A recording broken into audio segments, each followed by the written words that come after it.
12 अगस्त 1997 मुंबई में जुहू का जीत नगर इलाका। अचानक गोली चलने की आवाज सुनाई देती है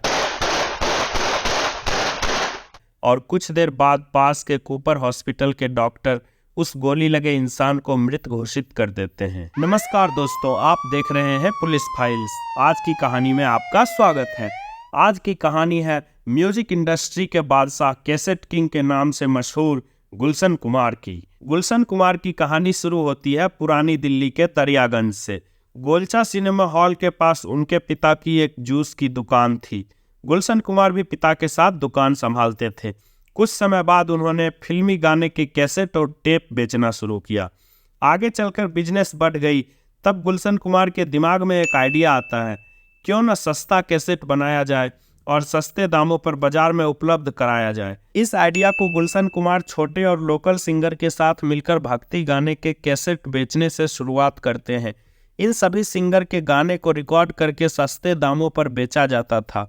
इन सब गाने की वजह से छोटे सिंगरों को भी पहचान मिलने लगी और लोगों को उनके गाने पसंद भी आने लगे। गुलशन कुमार ने और भी नए लोगों को मौका दिया।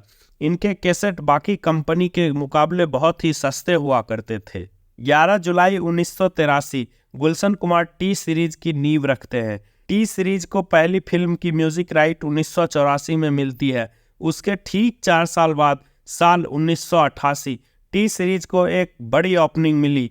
लगभग 80 लाख कैसेट बेचे गए। फिल्म थी कयामत से कयामत तक। आमिर खान और जूही चावला स्टारर ये फिल्म टी सीरीज के लिए बिग हिट रही। गुलशन कुमार ने बहुत से नए म्यूजिक डायरेक्टर को भी मौका दिया। 90 के दशक आते आते टी सीरीज म्यूजिक इंडस्ट्री का लीडर बन चुका था। लगभग 65% मार्केट टी सीरीज के पास थे। बहुत से सिंगर और म्यूजिक डायरेक्टर भी टी सीरीज के साथ फेमस हो रहे थे। 23 जुलाई 1990 एक फिल्म रिलीज होती है, आशिकी, और इसके 2 करोड़ कैसेट बिक जाते हैं। यह अब तक का सबसे अधिक बिकने वाला हिंदी फिल्म एल्बम है। इस फिल्म से जुड़े सभी लोग फेमस हो गए थे। इसी फिल्म से म्यूजिक डायरेक्टर नदीम सैफी और श्रवण राठौर की जोड़ी को भी पहचान मिली और लोग उन्हें नदीम श्रवण के नाम से जानने लगे। इन जोड़ी में से नदीम सैफी ही गुलशन कुमार की मौत का जिम्मेदार माना जाता है। इसके बाद नदीम श्रवण को बहुत से हिट फिल्म में म्यूजिक देने का मौका मिला, जैसे साजन, दिल है कि मानता नहीं, फूल और कांटे, सड़क, राजा हिंदुस्तानी, परदेश। गुलशन कुमार हमेशा नए लोगों को मौका देते थे। एक बार जो हिट हो जाता उससे धीरे धीरे किनारा कर लेते थे। कुछ साल बाद गुलशन कुमार और नदीम के बीच थोड़ी कड़वाहट आने लगी।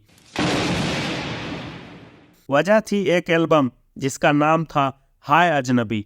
इसे नदीम ने खुद गाया था। नदीम को लगता था कि गुलशन कुमार इस एल्बम को अच्छे से प्रमोट नहीं कर रहे हैं।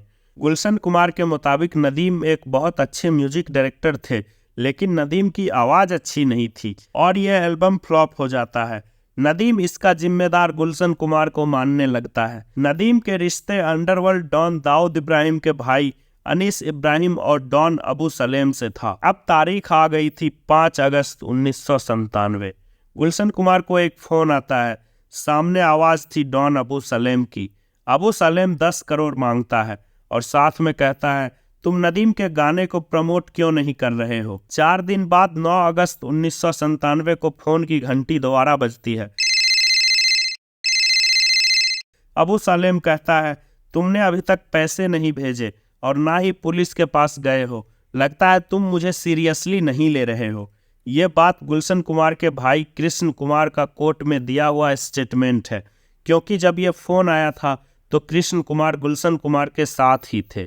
वो पुलिस के पास जाने की सलाह देते हैं, लेकिन गुलशन कुमार मना कर देते हैं। गुलशन कुमार भक्ति भाव वाले इंसान थे।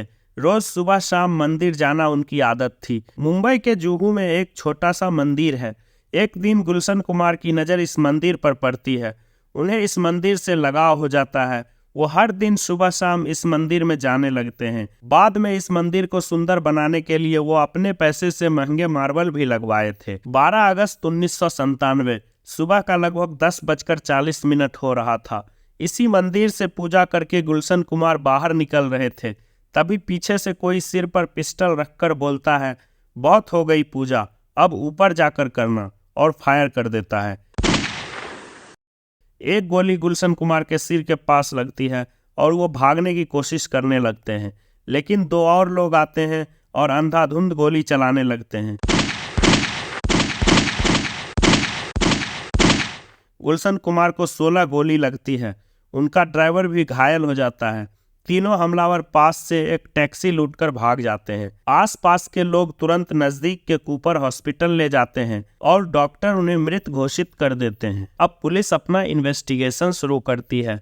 कृष्ण कुमार उस फोन कॉल और नदीम के साथ कड़वाहट की बात पुलिस को स्टेटमेंट देते हैं।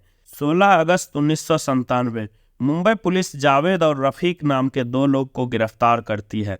ये लोग अबू सलेम के बहुत खास थे। ये दोनों पुलिस को बयान देते हैं कि दुबई में अबू सलेम, अनीस इब्राहिम और कयूम गैंगस्टर के बीच एक मीटिंग हुई थी और मर्डर प्लान किया गया था। इसके बाद 3 किलर को सुपारी दी जाती है और 12 अगस्त को गुलशन कुमार का मर्डर हो जाता है।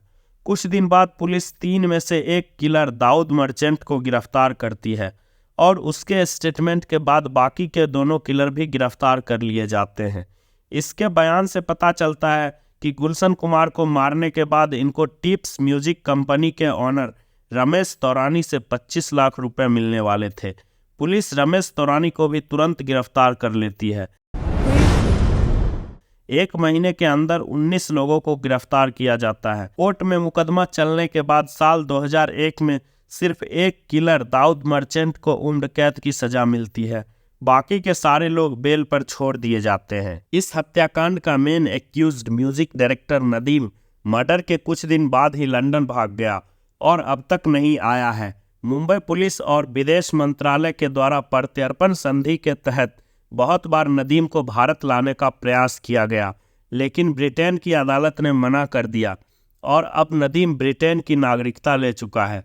अबू सलेम को कोर्ट में एब्सेंट घोषित किया गया क्योंकि अबू सलेम को भारत सरकार पुर्तगाल से प्रत्यर्पण संधि के तहत 1993 के मुंबई ब्लास्ट के जुर्म में भारत लाई थी और इस संधि में गुलशन कुमार मर्डर केस का कहीं भी जिक्र नहीं था। इसीलिए चार्जशीट में अबू सलेम का नाम होने के बावजूद भी उस पर यह मुकदमा नहीं चला। अबू सलेम आज भी मुंबई के जेल में सजा काट रहा है। अगली कहानी में आपको इसी स्टाइलिस्ट डॉन अबू सलेम की कहानी सुनाऊंगा। तब तक देखते रहिए पुलिस फाइल्स।